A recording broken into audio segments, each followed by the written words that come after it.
जैसे हर रोज बेलापुर के चौपाल पर हलचल थी। बूढ़े से लेकर जवान तक सभी हरिनाथ चाय वाले की दुकान पर चाय की चुस्कियां ले रहे थे।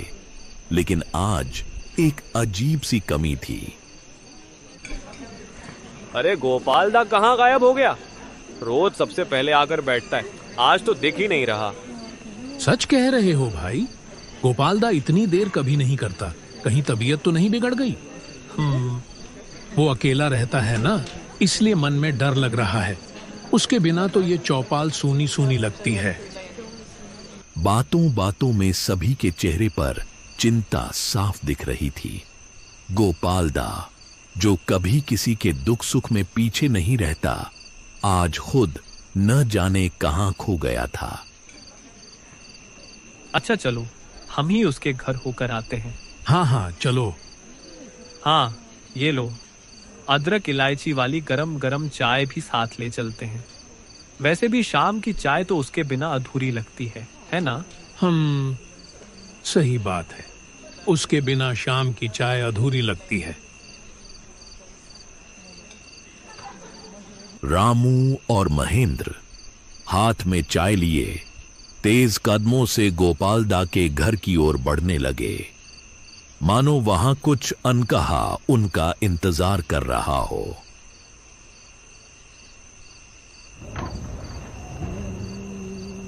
कच्चे रास्ते पर चलते चलते दोनों जंगल की ओर मुड़ गए। गाना गुनगुनाते हुए वे सन्नाटे को तोड़ने की कोशिश कर रहे थे, पर चारों तरफ फिर भी सिर्फ पत्तों की हल्की सरसराहट सुनाई दे रही थी। अरे यार, गोपाल दा का घर किस तरफ था, याद ही नहीं आ रहा। रामू और महेंद्र चलते चलते एक तिराहे पर आकर रुक गए। दोनों कुछ देर चुपचाप खड़े होकर रास्तों को देखते रहे। मुझे भी ठीक से याद नहीं आ रहा। पहले तो कई बार आए हैं, लेकिन अब कुछ समझ नहीं पड़ रहा। चलो, यही रास्ता थोड़ा सही लग रहा है, शायद यही होगा। इसी पर चलते हैं, आगे जाकर पहचान में आ जाएगा। रास्ता भले ही उनकी यादों से ओंझल हो चुका था, पर कदम फिर भी ठिठके नहीं। उन्होंने मन ही मन भगवान राम का नाम लिया और भरोसे के साथ उसी ओर बढ़ चले। रात बहुत हो चुकी थी। अंधेरा चारों ओर फैल चुका था। आखिरकार देर तक भटकने के बाद महेंद्र और रामू गोपाल दा के घर पहुंच ही गए। घर सुनसान खड़ा था और आसपास कहीं कहीं भेड़ियों की डरावनी की आवाज गूंज रही थी। अरे ये क्या बात है भाई, गोपाल दा के घर में तो पूरा अंधेरा है, ना कोई बल्ब जल रहा, ना लालटेन, कुछ भी नहीं। अरे गोपाल दा, दरवाजा खोलिए। गोपाल भाई, दरवाजा खोलो। अरे सुन भी रहे हो क्या? पता नहीं अंदर है भी या नहीं। गोपाल दा ने दरवाजा खोला। उनकी आंखें थकी हुई थीं, चेहरा फीका लग रहा था, जैसे कई दिनों से ठीक से सोए न हो। अरे तुम लोग, आओ आओ अंदर आओ। फिर गोपाल महेंद्र और रामू को घर के अंदर ले जाता है। हमने तो शॉर्टकट लेने के चक्कर में जंगल का रास्ता पकड़ लिया। पूरा अंधेरा था, ऊपर से रास्ता भी भटक गए। ओह, वो रास्ता तो बहुत खतरनाक है। अब गोपाल लालटेन जलाकर महेंद्र और रामू की लाई हुई चाय लेकर बैठ गया। अरे तुम लोग भी ना मुझसे कितना प्यार करते हो। एक दिन नहीं आया तो मेरे लिए चाय ही लेकर चले आए। अरे गोपाल दा, आप भी क्या बेलापुर के लोगों से कम प्यार करते हो? जब भी किसी को मदद की जरूरत पड़ती है, सबसे पहले आप ही तो पहुंचते हो। गोपाल मुस्कुराता तो है, मगर लगता है जैसे उसका मन कहीं और ही भटक रहा हो। क्या हुआ? ऐसे चुप क्यों हो गए? बताओ ना। गोपाल कुछ पल खामोश रहता है, फिर धीरे से कहता है, दरअसल 2-3 दिन से बिल्कुल अच्छा नहीं लग रहा है। मन बड़ा भारी भारी सा है। वो तो तुम्हें देखकर ही पता चल रहा है गोपाल दा। हमें खुल के बताओ बात क्या है, तभी तो हम समझेंगे ना। असल में तुम्हें तो पता ही है, मेरे पिताजी पिछले कुछ सालों से बुलंदशहर में ही रहने लगे हैं। हाँ, जब से तुम्हारी माँ का देहांत हुआ तब से वो गांव में कम ही दिखते हैं। हाँ, माँ के जाने के बाद वो बहुत बदल गए।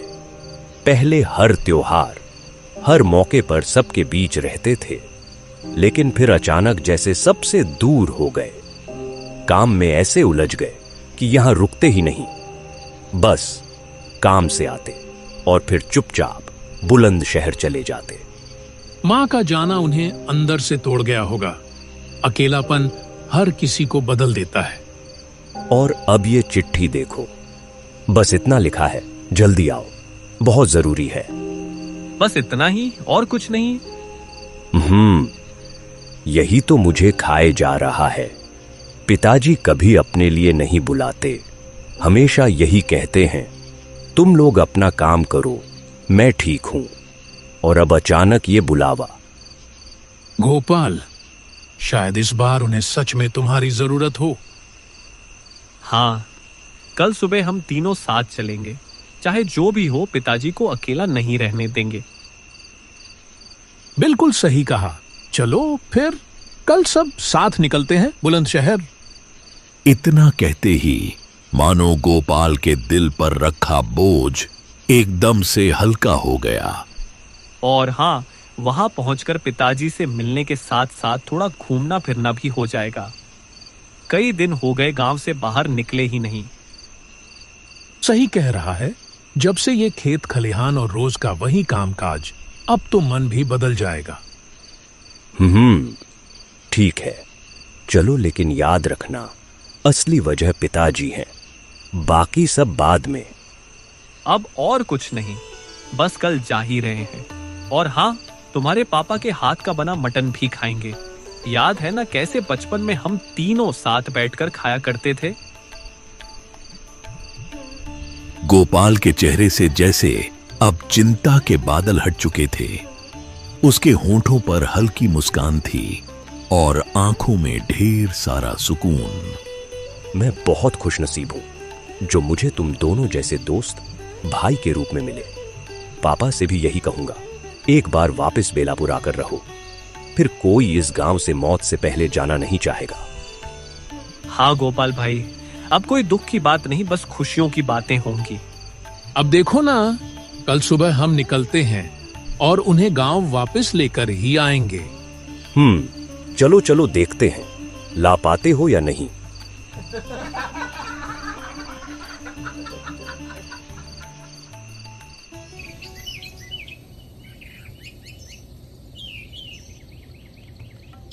अगली सुबह गोपाल, रामू और महेंद्र बुलंदशहर की ओर रवाना हो गए।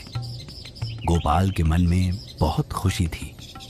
आखिरकार अपने पिताजी से मिलने का जो अरमान था वो अब पूरा होने जा रहा था। उसने पिता की पसंद के गुलाब जामुन और साथ में एक नया कुर्ता पायजामा भी रख लिया था। रामू और महेंद्र भी गोपाल के लिए बहुत खुश थे।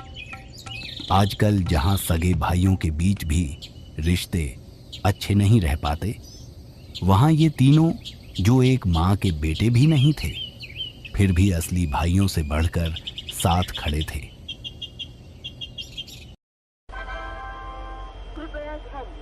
तीनों बेलापुर स्टेशन से बुलंदशहर की ओर निकल पड़े। लेकिन किस्मत देखो, ट्रेन आज पूरे 2 घंटे लेट थी। लंबा इंतजार करने के बाद गाड़ी आई और वे आखिरकार बैठ ही गए। खिड़की से बाहर झांकते ही जैसे मन बहक सा गया।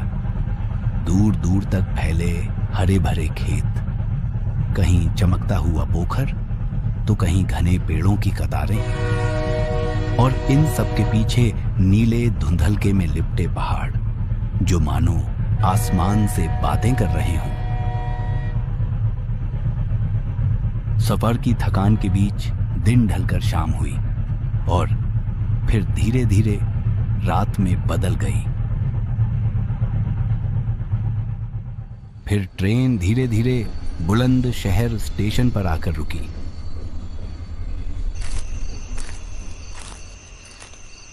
तीनों स्टेशन पर उतर चुके थे।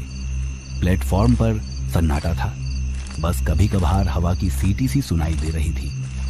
चारों ओर अंधेरा और वीरानी पसरी थी। अगर ट्रेन आज 2 घंटे लेट न होती तो हम इतनी देर से यहां न पहुंचते। सच कहूं तो लगता है आज बस हम ही तीनों बुलंद शहर पर उतरे हैं, कोई और तो दिखाई ही नहीं दे रहा। रात इतनी गहरी हो गई है कि एक इंसान तक नजर नहीं आ रहा। चलो स्टेशन से बाहर निकलते हैं और कोई रिक्शा ढूंढते हैं। तीनों स्टेशन से बाहर निकलकर देखते हैं, रिक्शा तो दूर, एक इंसान तक नजर नहीं आ रहा, न ही कोई जानवर। चारों ओर सिर्फ अंधेरा और वीरानी पसरी हुई है। हवा में कुछ अजीब सी खामोशी है, जैसे पूरी जगह ने सांस लेना बंद कर दिया हो। जिस बात का डर था वही हुआ। पूरा सुनसान हो गया है। लगता है हमें पैदल चलकर ही जाना पड़ेगा। चलो पैदल ही चलते, ज्यादा दूर तो नहीं है। दूर तो ज्यादा नहीं है, पर वो रास्ता थोड़ा। अब तो क्या ही कर सकते हैं, पैदल ही चलते हैं। हाँ फिर अब चलना शुरू करते हैं, वरना और लेट हो जाएगा। मेरी वजह से तुम्हें परेशान होना पड़ रहा है। इतने दूर आए मेरे साथ और अब पैदल भी चलना पड़ रहा है, वो भी इतनी रात में। अरे कैसी बात कर रहे हो, इसमें परेशानी कैसी? यही बातें तो बाद में याद आएंगी। ये तो घूमने आए हैं, थोड़ा एडवेंचर भी हो जाएगा। चलो मजा आएगा। तीनों ने पैदल ही चलना शुरू किया। गोपाल आगे आगे और रामू व महेंद्र पीछे पीछे। चारों ओर घुप अंधेरा और सन्नाटा पसरा हुआ था। देखो संभल कर आना, अंधेरा बहुत है, कुछ ठीक से दिख भी नहीं रहा। कीचड़ और पानी से बचते हुए तीनों आगे बढ़ते रहे। कहीं दूर से मेंढकों की टर्राहट और जंगल की ओर से सियारों की हुक्का हुआ की आवाजें गूंज रही थीं। माहौल और भी वीरान लगने लगा। तीनों थोड़ा और आगे बढ़े, तभी उन्हें लगा जैसे अंधेरे में कोई उनके पीछे चल रहा है। जमे हुए पानी में किसी के कदमों की आवाज सुनाई दी। गोपाल, क्या कोई हमारे पीछे आ रहा है? मुझे भी वैसा ही लग रहा है, लेकिन स्टेशन से तो किसी को हमारे साथ आते नहीं देखा। मैं 2 बार पीछे मुड़कर देख चुका हूँ, अंधेरे में कोई नहीं दिखा। टॉर्च पीछे डालकर देखता हूँ, अगर हमारे साथ होता तो अब तक कीचड़ में पैर जरूर पड़ता। यह कहकर गोपाल ने टॉर्च की रोशनी पीछे डाली, लेकिन हैरानी की बात थी, वहां कोई नहीं था। तीनों एक दूसरे को देखकर सन्न रह गए।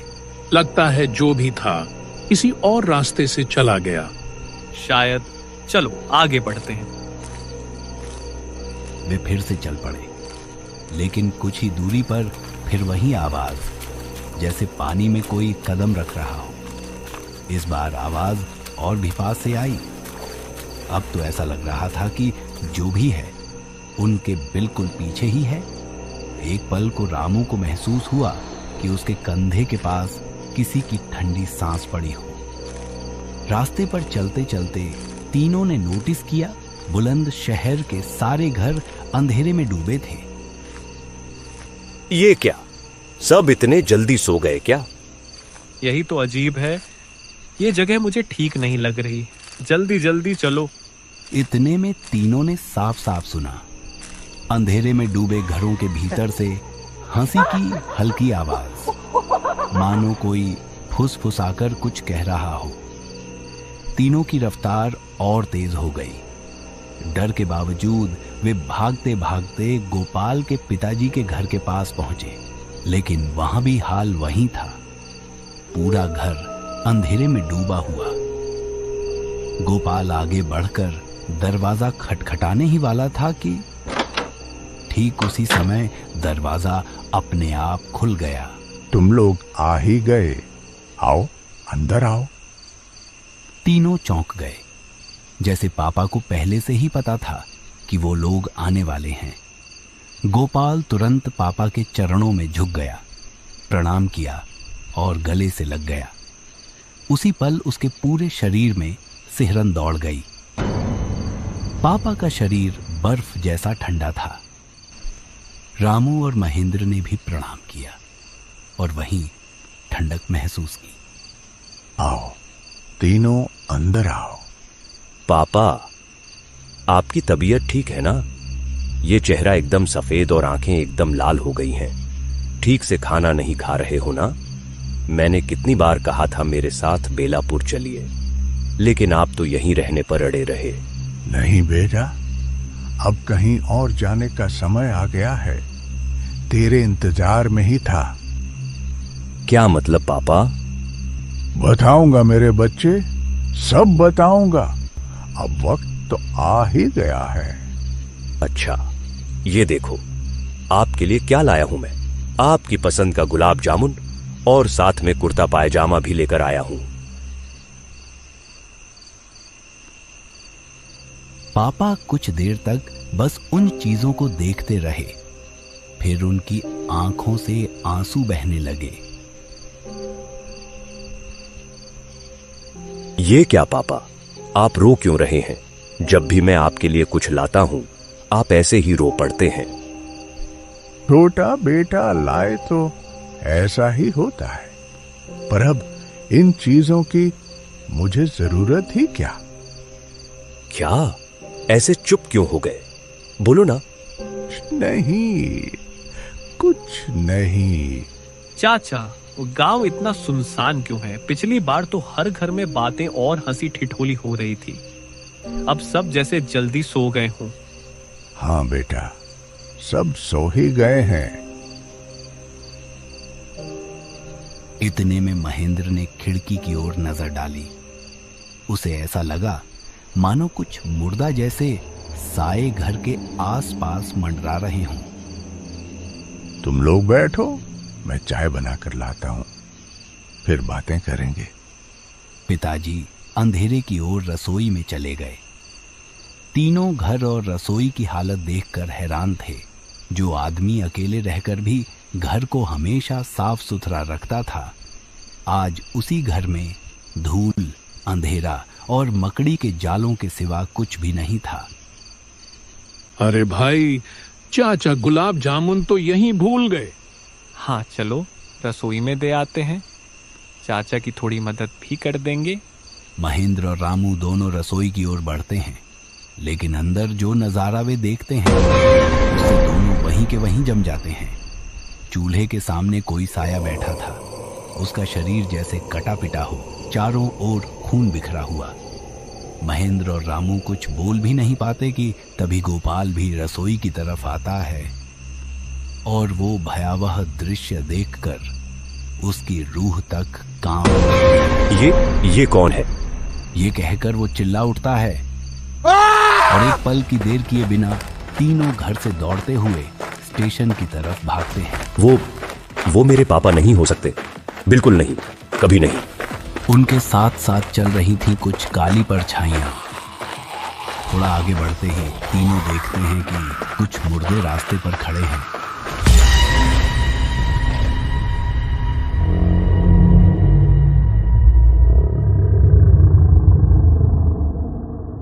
उनमें से एक मुर्दा धीरे धीरे आगे बढ़ता है, बिल्कुल गोपाल के सामने आकर रुक जाता है और फिर उसकी हड्डियों से ढका चेहरा धीरे धीरे इंसानी शक्ल लेने लगता है। वो कोई और नहीं, गोपाल के पिताजी थे। पापा, आप? हाँ बेटा, मैं ही हूं। मैंने कहा था ना, अब बेलापुर तेरे साथ नहीं जा पाऊंगा। इस गांव में अब कोई भी जिंदा नहीं है, यहां तक कि मैं भी नहीं। पापा, आप कैसे?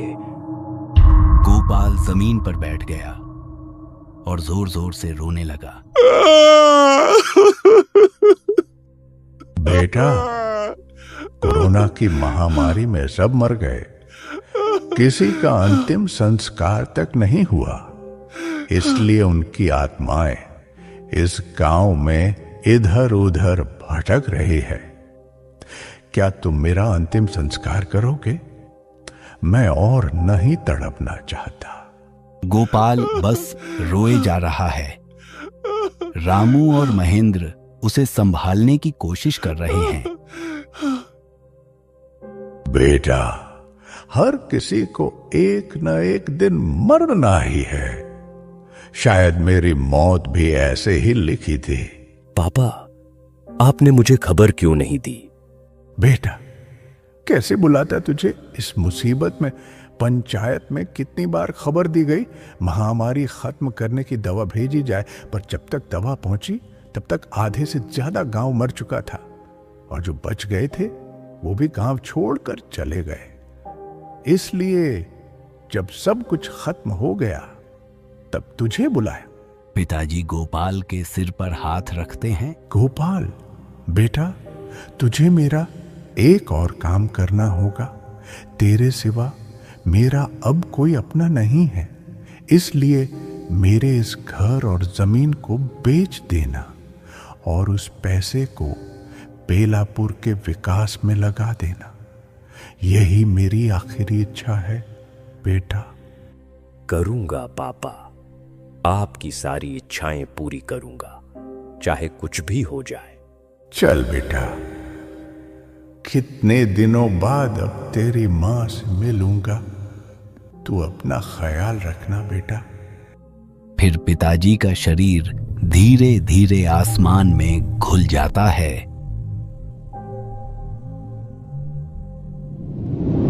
अगली सुबह पिताजी की याद में आंखों में आंसू लिए गोपाल ने उनका अंतिम संस्कार किया। उसी शाम तीनों गोपाल के घर बैठे थे। पिताजी की याद में चुपचाप बाहर ठंडी हवा की सरसराहट थी। तीनों के मन में एक ही सवाल घूम रहा था, हम उस मरे हुए गांव से जिंदा कैसे लौट आए? लेकिन उन्हें नहीं पता था, उस रात जो लौटे थे वे सिर्फ 3 नहीं थे। उस गांव से कोई और भी उनके पीछे आ गया था।